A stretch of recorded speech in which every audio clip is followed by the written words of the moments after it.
Querida, seja bem-vinda. Sei que você tá aí com o pescocinho Isso. doído, né? Não vou nem te abraçar, porque eu não sei onde é que tá Isso. doendo. Mas vamos sentar aqui. Obrigada por estar aqui conosco e por trazer esse assunto que é tão importante, né? As crianças estão pedindo socorro, porque elas mesmas não sabem conduzir esse processo. Então, primeiro é um privilégio voltar aqui com vocês e, principalmente, vocês abrirem esse espaço por uma temática que está afetando a saúde mental de crianças, adolescentes e adultos, em todos os âmbitos, né? Então, o que a gente tem que deixar claro é que tanto a Organização Mundial de Saúde como o Instituto Gallup, primeiramente, não pode ter tela abaixo de 2 anos. É proibido, né? E essa progressão é de 1 hora por dia, sempre monitorada e vistorada. Quer dizer, qual é o problema, né, das telas? A gente tem uma coisa muito importante em termos de dano cerebral, que as pessoas não têm ideia, porque o cérebro vai se fazendo e vai se formando através das reconexões cerebrais, de conexões. E uma criança ou um indivíduo que fica o tempo todo, o que acontece? Ele não faz essa combinação corpo e mente. Como é que se desenvolve, né? A coordenação motora, como é que se desenvolve todo o aparato cerebral? Através de uma integração de corpo e mente, né? Aí nós temos também uma coisa que é impactante na hora das relações sociais. Então, por exemplo, eu estou com você aqui.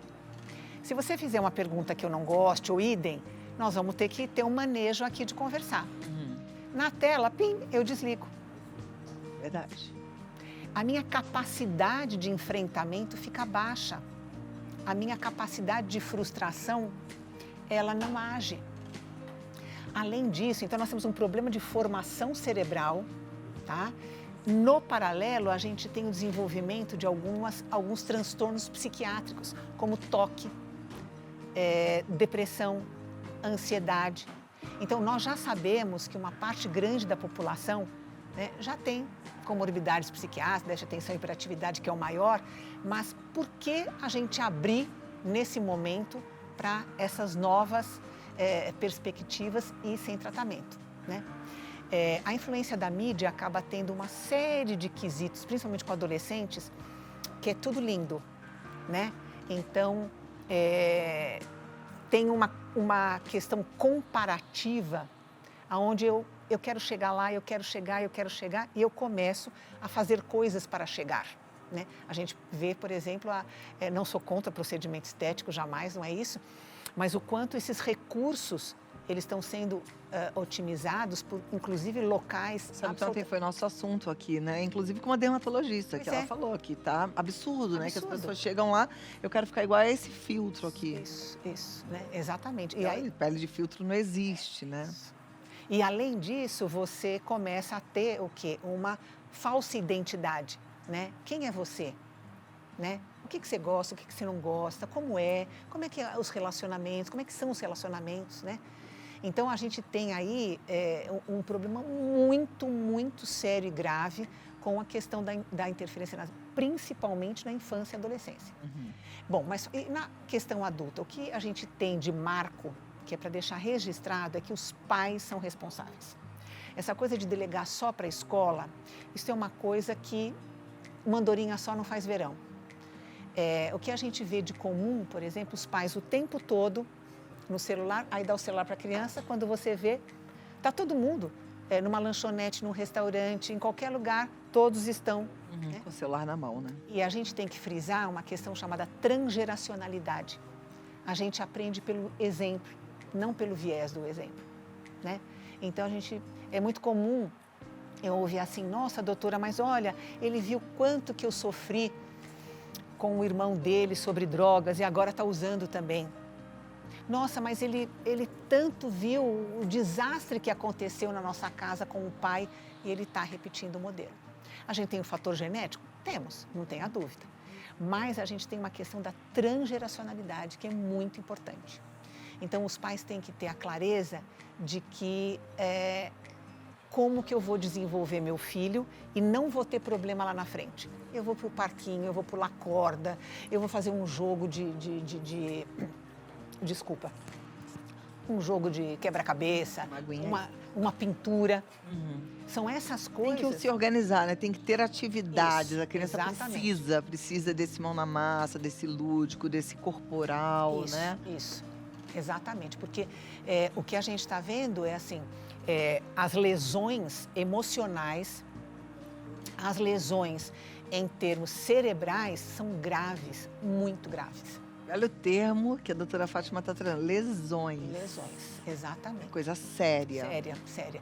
E é por isso assim, que é um privilégio, né? Tá aqui, você abrir essa porta para que as pessoas não minimizem nem negligiem essas questões. Perfeito. Né? Bom, mas vamos falar agora pensando assim na família, nas mamães, né? Porque a gente sabe o que é que tem que ser feito, mas nem todo mundo se considera apta a executar. Tem muita mãe que sabe que não pode, mas deixa um pouquinho além da conta. Vamos falar sobre isso também, porque eu acho que é importante. Vamos. Né? Vamos ver de que jeito a gente consegue dar essa sacudida aí na turma que está em casa.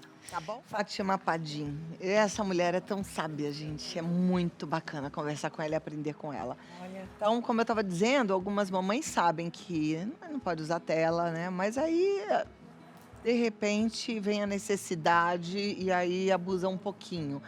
Ultrapassa esse limite.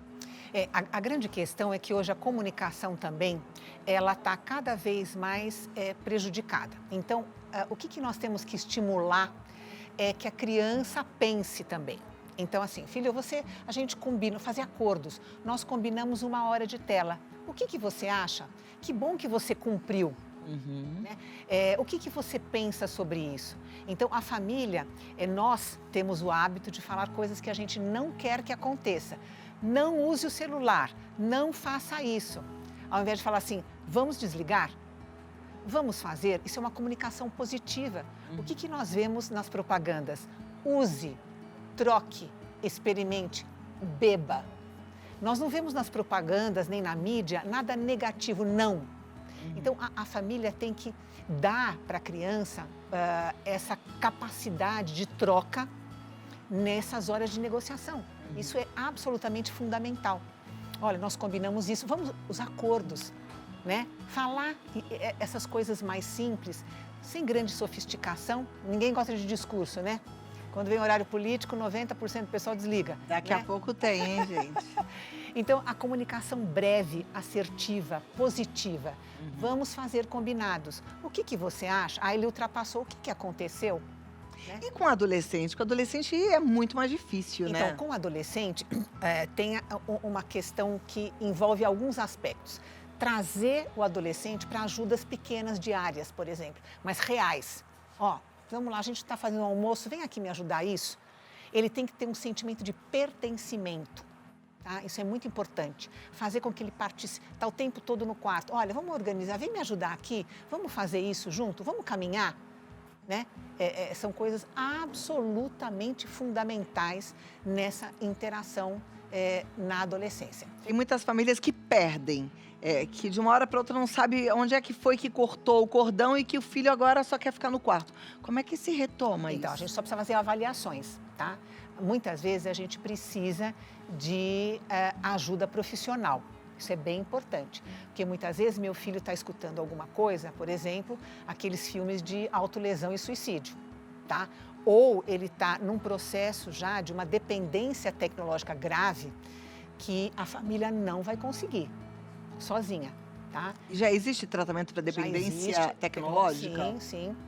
A gente faz avaliações, né, para ver isso. Normalmente, o que a gente tem é um cérebro mais impulsivo, que não está trabalhando essa questão do controle da impulsividade, da compulsividade. Então, nós vamos ter que fazer treinamentos e, muitas vezes, dependendo, até medicação, né? Então, por exemplo, quando o adolescente está com TOC, que é o transtorno obsessivo compulsivo, ele vai ter que ter uma ajuda medicamentosa, né? Nós não somos só corpo ou mente, né? Eu não vou ao ginecologista, não tem útero sentado lá, né? Tem um corpo.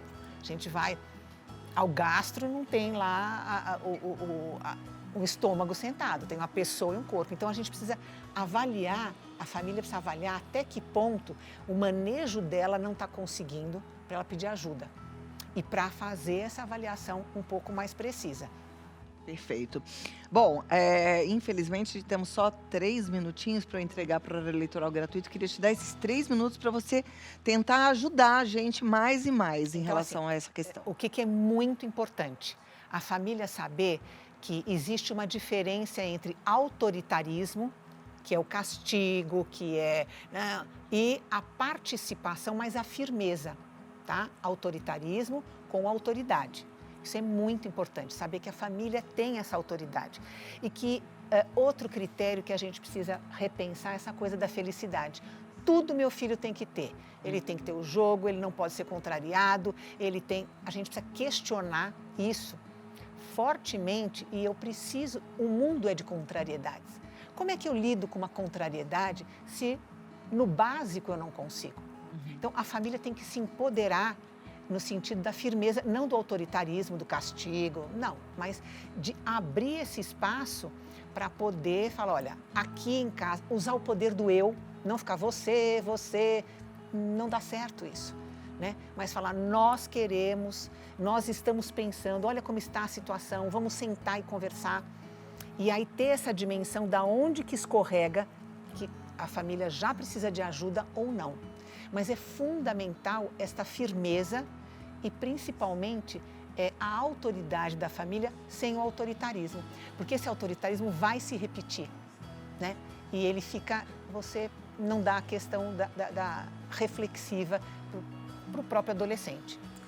No caso de agora eu estou vendo que a situação está sem controle, procuro que profissional? Então, normalmente a gente pede alguém, um psicólogo, ou dependendo, se tiver já automutilação, se tiver, porque a gente sabe que tem isso, tentativas de suicídio ou outras coisas, um médico psiquiatra, sempre especialista em infância e adolescência. Isso é fundamental. Perfeito. Eu queria conversar mais e mais, porque esse assunto é tão importante, mas eu tenho que entregar para o eleitoral gratuito. Se você quiser conhecer mais o trabalho da Fátima, ela é sensacional, uma profissional extremamente séria. Segue lá nas redes sociais, Fátima_Padim, com N de navio no final. Fátima_Padim. Segue e vamos lá, gente, juntos podemos mudar essa história, viu? Nossos filhos merecem. Muito obrigada, tudo de bom.